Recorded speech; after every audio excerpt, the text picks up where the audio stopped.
आज मी निघाले आहे सांगली जिल्ह्यातील बिलवडी गावाच्या थोडेसे पुढे असलेल्या अंकलकोप औदुंबर गावामध्ये श्री क्षेत्र औदुंबर दत्त मंदिराकडे। तर तुमच्या सर्वांचं खूप खूप स्वागत करते माझ्या या यूट्यूब चॅनेलवरती। आणि आज या व्हिडिओमध्ये मी तुम्हाला श्री क्षेत्र औदुंबर दत्त मंदिराबद्दल थोडीफार माहिती सांगणार आहे। तसेच या मंदिराचा इतिहास पण खूप छान आहे, तोही मी तुम्हाला सांगणार आहे, तर व्हिडिओ शेवटपर्यंत नक्की बघा। आता मी पोचले आहे मंदिराजवळच। तर ही जी कमान दिसते आहे त्या कमानीमधून आत गेल्यानंतर सरळ रस्ता लागतो। त्या रस्त्याने गेल्यानंतर श्री क्षेत्र औदुंबर दत्त मंदिर येते। तर चला, मी प्रवासात आहे, तर मंदिरापर्यंत इथे यायचं कसं, पोचायचं कसं ते मी तुम्हाला सांगते। सांगली ते औदुंबर पर्यंत येण्यासाठी तुम्हाला सांगली बस स्टँडवरती बस भेटून जातील। बस वेळापत्रकाची माहिती मिळवण्यासाठी MSRTC ॲप, एम सेवा किंवा वेबसाईटचा वापर करू शकता तुम्ही। मी स्क्रीनवरती दिलेले आहे। वेळापत्रक बदलत असेल अंदाजे तर तुम्ही सांगली बस स्टँडला संपर्क करून चौकशी करून घेऊ शकता। आता मी पोचले आहे दत्त मंदिराजवळ। बाहेर असं कमी जागेत पण छोटंसं पार्किंग तुम्हाला दिसेल आणि त्याच्या साईडला अशी छोटी छोटी दुकाने पण आहेत। पण मला वाटतं की औदुंबरला येण्यासाठी बसचाच तुम्ही वापर करावा किंवा स्वतःची गाडी असेल तर खूपच चांगले। जवळचे रेल्वे स्टेशन म्हटलं तर बिलवडी गाव आहे। ते बिलवडी मंदिरापासून 8 किलोमीटर अंतरावर आहे आणि किर्लोस्करवाडी 15 किलोमीटर अंतरावरती आहे मंदिरापासून। पवित्र औदुंबर म्हणजेच उंबरांच्या झाडांच्या सानिध्यात असलेले हे मंदिर भक्तांसाठी श्रद्धा, शांती आणि ईश्वरी कृपेचे केंद्र मानले जाते। महाराष्ट्रातील सांगली जिल्ह्यात कृष्णा नदीच्या काठी शांत आणि हिरवेगार वातावरणामध्ये हे औदुंबर मंदिर आहे। श्री क्षेत्र औदुंबर हे सांगली जिल्ह्यातील कृष्णा नदीच्या काठी वसलेले एक प्रसिद्ध दत्तक्षेत्र आहे, जे भगवान दत्तात्रयांच्या पदचिन्हांसाठी आणि श्री नरसिंह सरस्वती स्वामी यांनी येथे चातुर्मास केल्यामुळे ओळखले जाते। या मंदिराला मोठे महत्त्व पण आहे, कारण येथे औदुंबर म्हणजेच उंबरांची झाडे खूप दाट आहेत, जे दत्तात्रयांचे प्रतीक मानले जाते। त्या झाडांना दत्तात्रयाचे प्रतीक मानले जाते। आणि येथे ब्रह्मानंद स्वामी मठ पण आहे। तसेच भुवनेश्वरी देवीचे मंदिर पण नदीच्या पलीकडच्या साईडला आहे।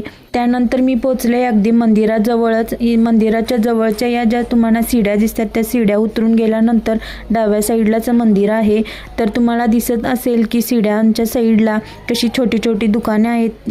या दुकानांमध्ये पूजेचे साहित्य, खेळणी, लहान मुलांची खेळणी, देवांच्या मूर्ती, जप करायच्या माळ वगैरे, धागे दोरे वगैरे, प्रसाद साहित्य वगैरे मिळते।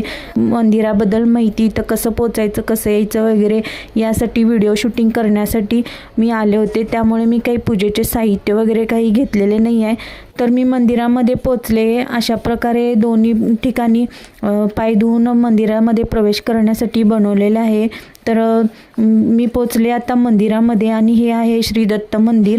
तर मंदिराचे थोडेसे काम चालू आहे असे दिसते। या कृष्णा नदीमध्ये मगरी पण आहेत आणि इथे सगळीकडे बोर्ड लावलेले तुम्हाला दिसतील। आणि आम्ही सांगलीकर या कृष्णा नदीला कृष्णामयी असे पण म्हणतो। तर चला, मंदिराबद्दलची माहिती आणि इतिहास काय आहे नेमका आपण जाणून घेऊया। श्री नरसिंह सरस्वती स्वामी हे दत्तात्रयांचे दुसरे अवतार मानले जाते। आणि नरसिंह सरस्वतींचा जन्म कारंजा म्हणजे वराड्यातला होता, पण कृष्णाकाठ हीच त्यांनी आपली कर्मभूमी बनवली। त्यांच्या वास्तव्याने, तपाने आणि लोकोद्धाराच्या कार्याने कृष्णाकाठी असलेले हे औदुंबर दत्त मंदिर प्रसिद्धीस आले। त्यानंतर श्री नरसिंह सरस्वती स्वामी हे या मंदिरातून नरसोबाच्या वाडीला गेले। तेही मंदिर सांगली जिल्ह्यामध्येच आहे आणि कृष्णा नदीच्या काठीच आहे आणि तितकेच प्रसिद्ध पण मंदिर आहे ते। त्यानंतर श्री नरसिंह सरस्वती स्वामी इथून गेल्यानंतर हे मंदिर म्हणजे श्री क्षेत्र औदुंबर दत्त मंदिर बांधण्यात आले। रोज या मंदिरामध्ये महाप्रसाद असतो आणि आज बहुतेक पारायण चालू आहे वाटतं, कारण आवाज येत आहे। तर पुढे गेल्यानंतर मी व्हिडिओमध्ये दाखवेल तुम्हाला। जाताना श्री नरसिंह सरस्वती स्वामी यांनी त्यांच्या भक्तांना सांगितले की माझे वास्तव्य नेहमी या औदुंबर म्हणजेच उंबराच्या झाडाखाली राहील आणि जे भक्त या झाडाची नेहमी पूजा करतील किंवा या झाडाखाली बसून श्री गुरुचरित्राचे पारायण करतील त्यांची सर्व मनोकामना इच्छा पूर्ण होईल। हे जे तुम्हाला झाड दिसत आहे त्याच झाडाखाली ना नरसिंह सरस्वती स्वामींनी 4 वर्षे तपस्या केली होती. या ठिकाणी औदुंबर म्हणजेच उंबराच्या झाडांची संख्या खूप जास्त आहे. उंबराच्या झाडांना औदुंबरच्या झाडांना इंग्लिशमध्ये फिकस रेसमोसा असे म्हणतात. त्यामुळेच या झाडांमुळेच या गावाला औदुंबर असे नाव मिळाले आहे. श्री नरसिंह सरस्वती स्वामी हे श्री दत्तात्रयांचे दुसरे अवतार असून त्यांच्या तपाच्या तेजाने, शास्त्रपूत आचाराने आणि बुद्धीच्या प्रभावाने महाराष्ट्रात दत्त संप्रदाय सगळीकडे प्रसार पावला आणि त्यांचे कार्य इतके मोठे होते की लोक त्यांना दत्त संप्रदायाचे प्रवर्तक मानतात. आता जे हे काळ्या रंगाचे दगडाचे छोटेसे मंदिर तुम्हाला दिसत आहे त्यामध्ये पादुका तुम्हाला दिसतील. मी तुम्हाला अशी सर्व जी मंदिराच्या पाठीमागे जे छोटी छोटी मंदिरं आहेत त्याबद्दल सगळी माहिती आणि व्हिडिओमध्ये मी हे मंदिरे तुम्हाला दाखवणार आहे. त्यानंतर हे 2 नंबरचे जे छोटेसे मंदिर आहे ते भगवान श्री विष्णूंचे मंदिर आहे. त्या मंदिरामध्ये छोटीशी मूर्ती तुम्हाला दिसत असेल, बघायला भेटेल आणि थोडंसं या मंदिराचा काच फुटलेला पण दिसतोय. मेन मंदिराच्या अगदी पाठीमागे हे मंदिर आहेत छोटे छोटे आणि त्याच्या पाठीमागे पण एक औदुंबराचे म्हणजे उंबराचे झाड तुम्हाला दिसेल.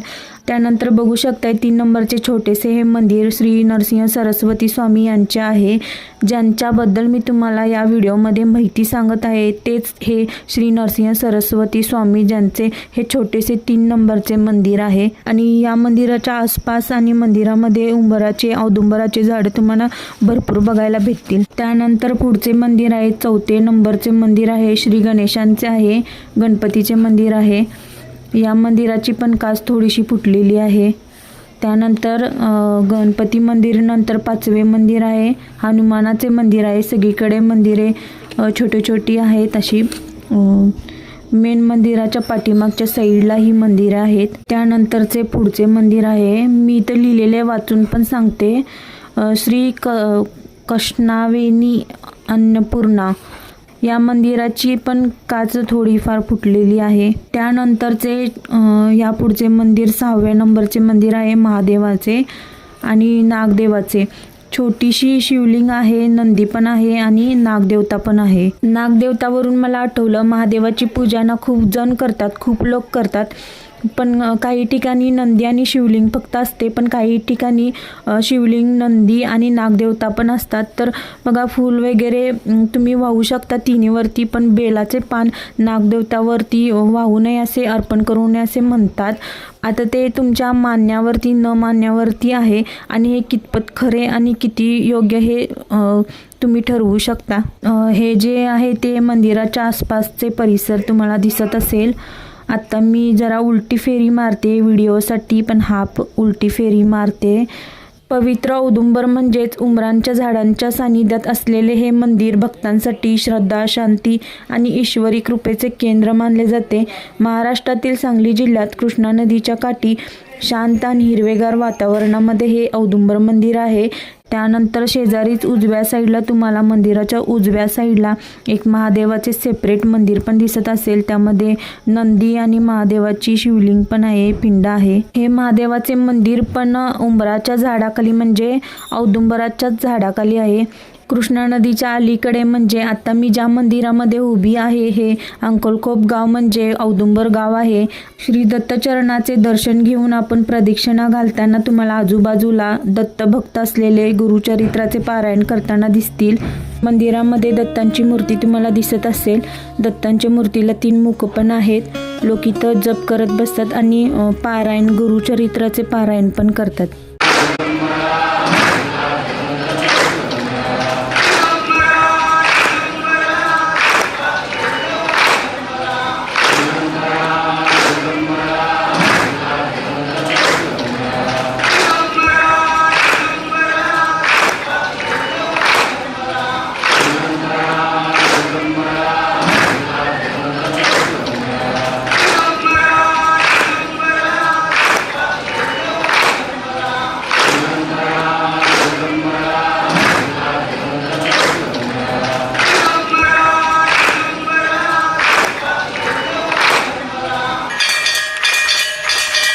नदीकडे जाण्यासाठी तुम्हाला सीड्या दिसतील, पायऱ्या दिसतील आणि त्याच्या पायऱ्यांच्या समोरच तुम्हाला मंदिराला दर्शनासाठी येण्यासाठी पण दुसरा रस्ता दिसेल.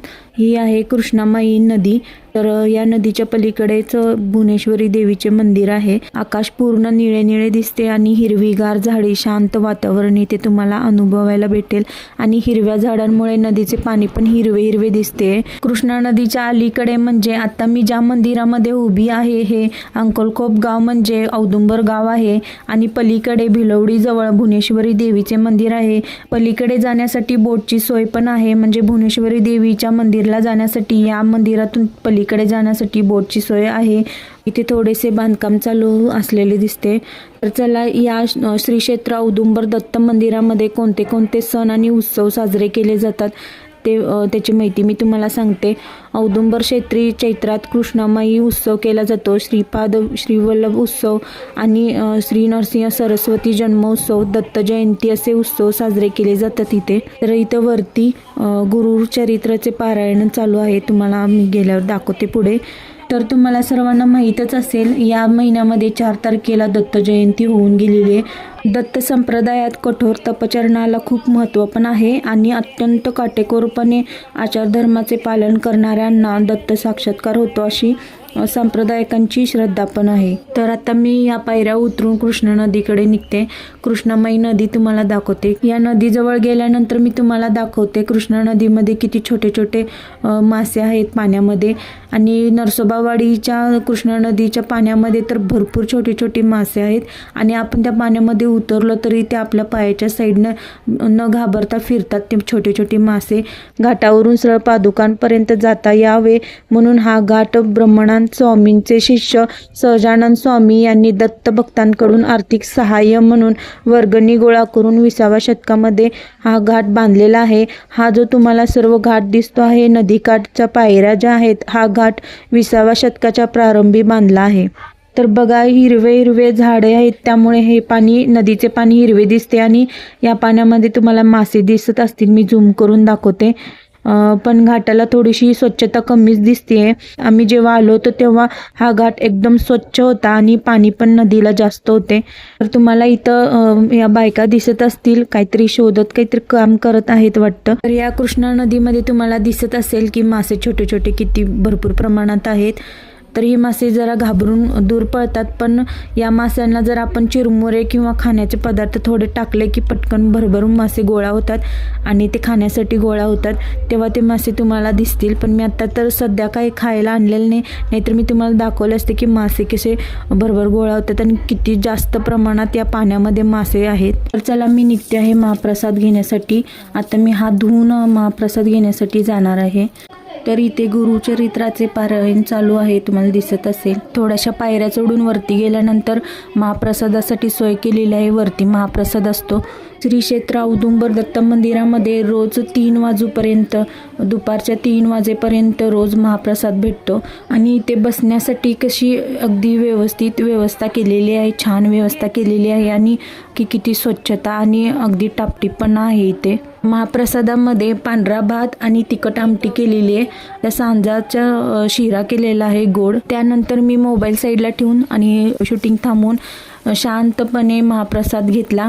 तर मी आत्ता घरी जाण्यासाठी निघाले आहे. तर चालता चालता मी आणखीन एक इथला इतिहास सांगते, म्हणजे एक छोटीशी स्टोरी सांगते. श्री नरसिंह सरस्वती स्वामींच्या चमत्कारांबद्दल खूप कहाण्या आहेत. एका भक्ताला त्याच्या रोगामुळे खूप त्रास होत होता आणि जेव्हा त्या भक्ताने याच मंदिरामध्ये पूजा अर्चना केली, भक्ती केली, तेव्हा त्याचा तो रोग बरा झाला असं म्हणतात आणि हे खरे आहे. कारण गुरुचरित्रामध्ये 17व्या अध्यायामध्ये याबद्दल दिलेले आहे. त्यानंतर हे मंदिर भक्तांसाठी आस्था, भक्ती आणि चमत्काराचे केंद्र बनले. मी कधी गुरुचरित्राचे पारायण केलेले नाही आहे आणि तुम्ही जर गुरुदत्तांचे भक्त असाल आणि गुरुचरित्र पारायण करत असाल तर या मंदिराला नक्कीच भेट द्या आणि तुम्हाला आलेले अनुभव, चमत्कार कमेंटमध्ये नक्की शेअर करा. आणि आजचा व्हिडिओ कसा वाटला नक्की सांगा. आवडला असेल तर लाईक करा आणि शेअर करा आणि चॅनलवरती नवीन असाल तर चॅनलला नक्की सबस्क्राईब करा. तर चला भेटूया पुढच्या व्हिडिओमध्ये.